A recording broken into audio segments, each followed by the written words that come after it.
There's nothing like having to speak after a guy who's been doing it for 35 years. So that's really good to know. In verse 3, it says, Then I went down to the potter's house, and behold, he was making a work on the wheels. And I'm a very practical thinker. I'm not a very I don't have a 5-year plan. I don't have, which I probably should get one, but I don't. So I think in the day-to-day, that in Christianity, that the potter under the clay, when Dad told me what we were doing, I said, I've never even seen a potter do anything with clay. Other than like watching Ghost, and that's just weird. So like, I looked up on YouTube and I'm like, man, there's a lot of stuff that goes into this. And which still have no clue how to do it or why you would ever want to do it. But as I was looking at the guy just molding and shaping the clay, it's just a constant pressure. It's a constant having to work on this piece of clay to make it something than just a lump. And clay just isn't that attractive to look at. And so in the day-to-day, even in my own personal walk, it's the day-to-day pressure of a loving Father pushing on you to make you into what He has planned for you. And it's not always the easiest thing. And it's a thing that you just say, dear God Almighty, I am hating this. But in the end, you're like, all right, this is what it's supposed to be, you know?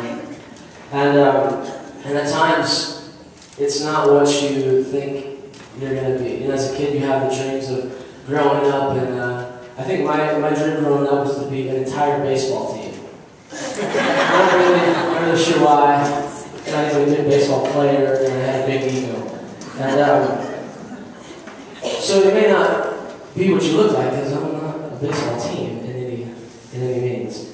And so I was just thinking about this in different areas. As it's Father's Day, you have to tell a funny story about your dad. So as I'm talking about the pressure of life, just pushing in on you, I remember when I was 16 years old, and it was summertime, and I was rolling around town. We used to live in a town called Wadsworth. And I was rolling around town in my first car, which was a purple minivan. So you can't get any cooler than that. Like, you're in it for a while. And I remember I was sitting at the house one day, and I was with my buddy Doug, and we were playing video games. And Dad walked in, and I think we were having just kind of a rough day, I don't know. But he saw us, and we were sitting there, and we were doing nothing. And you know, I was asking for gas money all the time.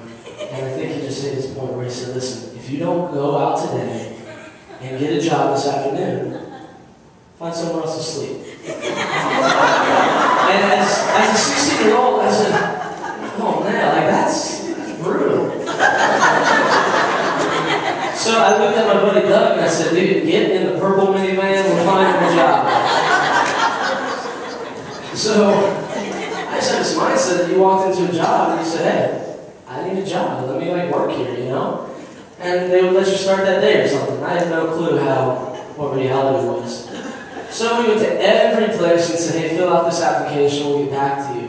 And just this fear of like, I'm going to be homeless. So a couple hours go by and I'm just like panicking, praying, and praying that Dad has a change of heart or mom intervenes in some way. So finally I went to Arby's.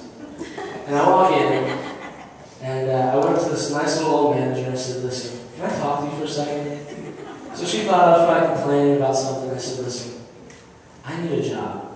And she goes, oh yeah, we get like, here's an application. I said, no, you don't know the severity of the situation.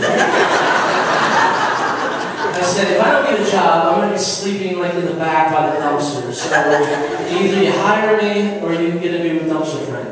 And so by the grace of God, like this lady said, all right, let's get you a job. So that day, which if you work fast food, it is so brutal, and you don't want to do it. And then if you work fast food, you kind of know, and I pray for you.